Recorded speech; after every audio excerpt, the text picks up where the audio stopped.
باللہ من الشیطان الرجیم بسم اللہ الرحمن الرحیم الحمد للہ رب العالمین والصلاة والسلام علی خیر خلقہ محمد وآلہ الطیبین الطاہرین واللعن الابدی علی اعدائہ اجمعین۔ یقیناً آپ کو یاد ہے کل میں نے امام جعفر صادق علیہ السلام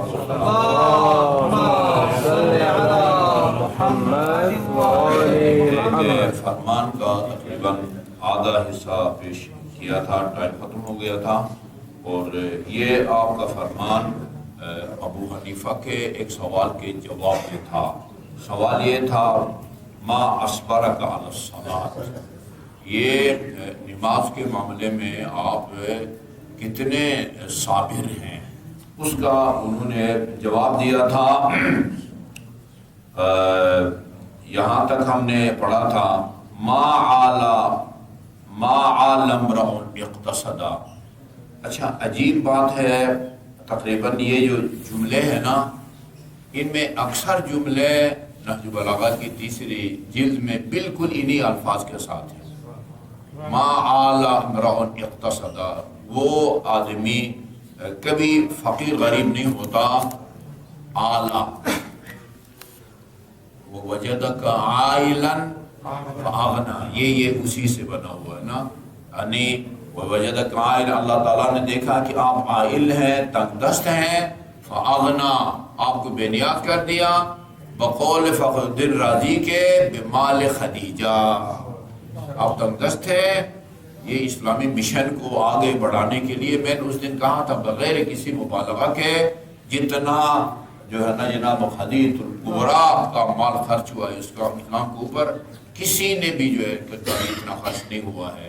بھئی اتنا سونے کے ڈھیر کہ یہ حضرت ابوبکر نقل کرتے ہیں کہ یعنی اتنا جو بڑی تھی ڈھیر کے ڈھیر کے اس طرف کا بندہ، یہ ہم پاکستانیوں کی طرف نہیں، عرب تھے نا، وہ ادھر کے بندے ادھر کے بندے کو نظر نہیں آتے تو اس سونے کی کیا قیمت۔ اور اس کے علاوہ کہا جو کچھ میرے پاس ہے، میرے مال مویشی، ہو سکتا ہے وہ زمینیں بھی ہوں، سب کچھ جو ہے نا وہ اسلام پر وہ قربان کر دیا۔ واقعاً اس محسنہ اسلام نے تو وہی اعلیٰ ما اعلیٰ امرؤ اقتصدا، جو آدمی میاں روی اختیار کرتا ہے وہ کبھی فقیر نہیں ہوتا۔ یا مثلاً اس کا ہم معنی کلام ہے، وہ بھی امیر المومنین کا ہے، القناعۃ کنز لا یفنا، قناعت وہ خزانہ ہے جو کبھی فنا نہیں ہو سکتا، جو ختم نہیں ہو سکتا۔ یہ تمام ایک حقیقت کی طرف جو ہے نا یہ اقوال اشارہ کرتے ہیں۔ وَتَقْدِيرُ نِصْفُ الْعَيْشِ، یوں سمجھیں کہ آدھی آپ کی معیشت جو ہے وہ میان روی میں مقتصد۔ یہ اقتصاد اور میان روی دونوں کا مطلب جو ہے نا وہ ایک ہے۔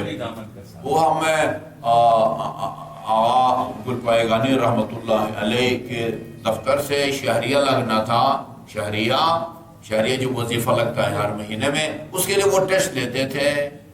تو ادھر جو ہے نا انہوں نے مجھ سے وہ پوچھا تھا، ایک حدیث پوچھا تھا، حدیث اس کا ترجمہ کو پوچھا تھا یا ترکیب وغیرہ کہ الکمال کل الکمال التقدیر فی المعیشہ والصبر علی النائبہ، اور ایک تیسری چیز تھی انسان کا بڑا کمال یہ ہے کہ میان روی ہو، والصبر علی النائبہ، مصیبت کے موقع پر، آفت کے موقع پر انسان صبر سے کام لے۔ تیسری چیز ذہن سے نکل گیا۔ وہاں انہوں نے یہ بھی مجھ سے پوچھا تھا کہ یہ عمل ملیشہ ہے نا، عمل ملیشہ جو لبنان کی تھی، یہ کہا کہ عمل کس چیز کا مخفف ہے؟ پی آئی اے، آئی ایس او، اسلامیہ کیا ہے، آئی ایس او، امامیہ، آئی او، اسی طرح یہ عمل کس چیز کا ہے مجھے نہیں پتا تھا۔ انہوں نے کہا یہ مخفف ہے، الف سے الافواج، اور میم سے المقاومہ، اور لام سے اللبنانیہ، الافواج المقاومت اللبنانیہ، لبنان کی مقاومتی فوج۔ ابھی بھی آپ لوگوں کو بھی پتہ نہیں ہوگا کہ عمل کا لفظ سنا ہوا ہے، عمل ملیشہ، عمل ملیشہ، عمل ملیشہ، الف سے الافواج، میم سے المقاومہ اور لام سے اللبنانیہ. ٹھیک ہے جی، بہرحال میرا وظیفہ لگ گیا تھا. اچھا جی، قلت. اچھا جی، اس کے بعد فرمایا وَالتَّوَدُّدُ نِصْفُ الْعَقْلِ، ہر کسی سے انس اور محبت رکھنا یہ آدھی عقل ہے. آدھی، ہر کسی سے انس و محبت رکھنا یہ آدھی عقل ہے. وَالْحَرَمُ نِصْفُ الْحَمْ، یہ بھی تجربہ سے ثابت ہے، آدھا بڑھاپا ہم و غم سے آتا ہے. عمر زیادہ ہونے کی وجہ سے نہیں آتا، آدھا بڑھاپا ہم و غم سے آتا ہے.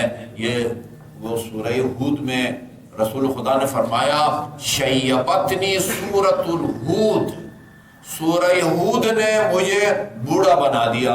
بوڑھا بنا دیا یا کر دیا؟ بوڑھا کر دیا.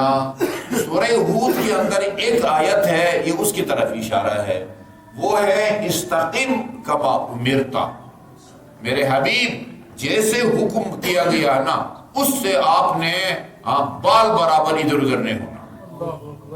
کہا کہ اس آیت نے جو ہے نا مجھے بوڑھا بنا دیا ہے. استقم کما امرتا، ہم و غم بوجھ انسان کو جو ہے نا، الہم بالکل یہی الفاظ نہج البلاغہ میں ہے، الہم نصف الحرم، آدھا بڑھاپا جو ہے وہ، اس کا مطلب ہے کہ آدھا بڑھاپا عمر گزرنے کی وجہ سے اور آدھا بڑھاپا ہم و غم اور دنیا کی فکر. ہم کہتے ہیں غم امت، وہ مجھ سے بعض لوگ مذاق کرتے ہیں کہ یار آپ سفید ہو گئے. میں نے کہا یار یہ امت کا غم جو ہے نا وہ کھا گیا.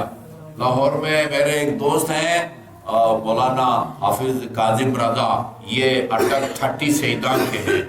اچھا، وہ ایک تو اسلام آباد میں وہ بسمہ لگاتے ہیں. کہا کہ صاحب آپ تو میرے کلاس فیلو ہیں. کہا آپ تو بوڑھے ہو گئے. میں نے کہا ایک ہفتہ نہ لگایا، میں دیکھتا ہوں آپ کتنے آپ جوان ہیں، کتنے بوڑھے ہیں. ٹھیک ہے نا.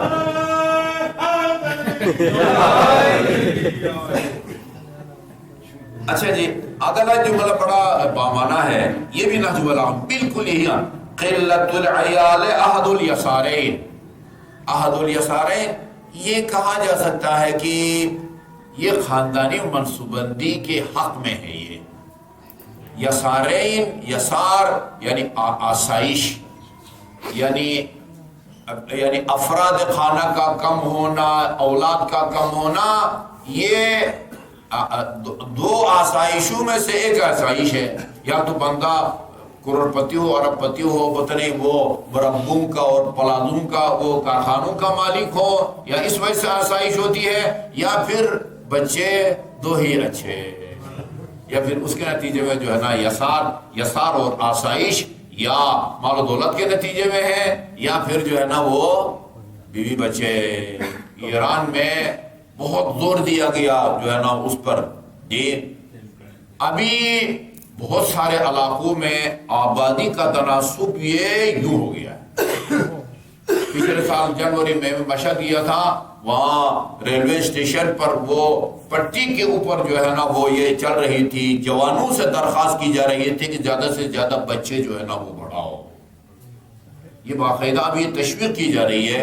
وہ گلگت کے ایک بچے کا ہاں جو ہے نا وہ دو کیا ہے جڑواں بچے پیدا ہوئے ہیں، اس کو انہوں نے شہریہ بھی بڑھا دیا ہے، وظیفہ بھی بڑھا دیا ہے، اور ایک خاتون جو ہے نا اس کا وظیفہ لگا دیا ہے کہ ان کی خدمت کے لیے پاکستان سے بلاؤ اور اس کو جو ہے نا وہ تاکہ وہ تمہاری خدمت کر دے. وہ صلاح افزائی ہو رہی ہے زیادہ سے زیادہ بچے پیدا کرنے کی.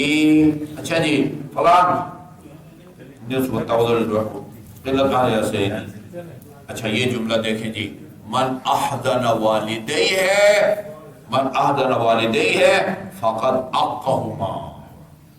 یہ آق والدین، اخبارات میں آپ وہ خبر سنتے ہیں نا، آق نامہ، میں فلان بن فلان شناختی کارڈ نمبر اتنا، اپنا بیٹا فلان شناختی کارڈ نمبر کو اتنا آق کرتا ہوں، آج کے بعد میں اس کے کسی قول و فعل کا ذمہ دار نہیں ہوں گا.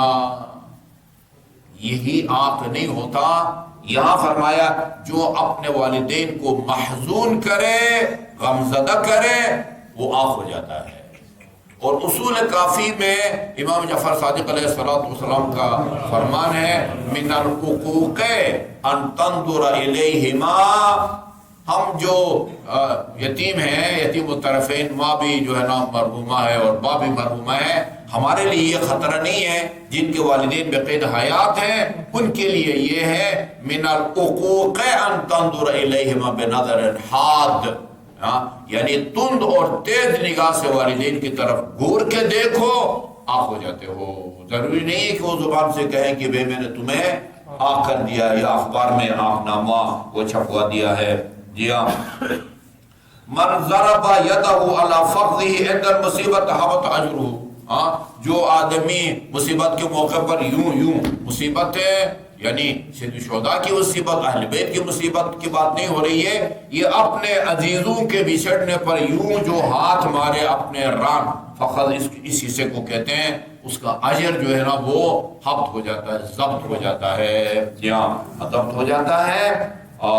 اس کے بعد ہے واللہ ينزل الرزق على قدر المعونہ، اللہ جو ہے نا وہ ہمارے نقوی صاحب ایک جملہ کہتے تھے کہ بھئی یہ خرچ کرو تو زیادہ دو مسجد والے نا، تو اللہ تعالیٰ کا ہاں حساب کتاب ہے، ہاں جتنا خرچ کرو گے اتنا وہ دے گا۔ جی اللہ تعالیٰ ينزل الرزق على قدر المعونہ، معونہ اخراجات کو کہتے ہیں، معونہ یہ ثنا، یہ فقہ کی کتابوں میں لکھا ہوا ہے کہ یہ جو آپ کچھ کماتے ہیں تنخواہ کی صورت میں، زمینداری کی صورت میں، کارخانے کی صورت میں، وہ اس کو کما کے یہ جو کھاتے ہیں پیتے ہیں، بچوں کی شادیاں کرتے ہیں، ان کو پڑھاتے ہیں، یہ معونہ کہلاتا ہے۔ معونہ کے مطابق اللہ تعالیٰ کی طرف سے رزق اور روزی جو ہے وہ نازل ہوتی ہے۔ فارسی میں ہے خدا شکر خور را شکر می دہا، شکر کھانے والے کو شکر دیتا ہے، جو پھیکی چائے دیتا ہے اس کو اسی حساب سے کم دیتا ہے، ٹھیک ہے نا؟ خدا شکر خور را شکر می دہا، اس کا مطلب ہی یہی ہے۔ یہ کہاوتیں ہیں، ہر کہاوت کے پیچھے کوئی نہ کوئی حقیقت جو ہے نا وہ ہوا کرتی ہے۔